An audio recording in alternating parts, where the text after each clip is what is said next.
বুঝবেন কিভাবে আপনার গাড়ি তেল বেশি খাচ্ছে।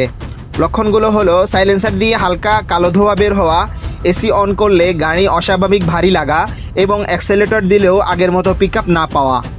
টিপস 1, প্রতি ৫,০০০ কিলোমিটার পর পর এয়ার ফিল্টার পরিষ্কার করুন অথবা পরিবর্তন করে ফেলুন।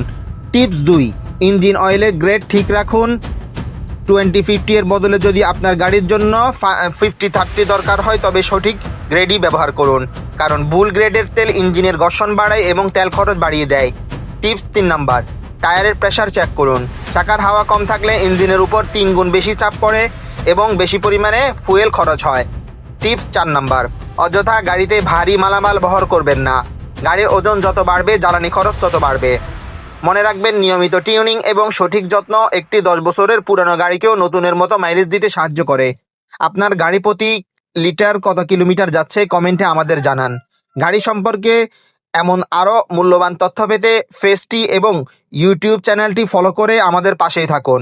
ধন্যবাদ।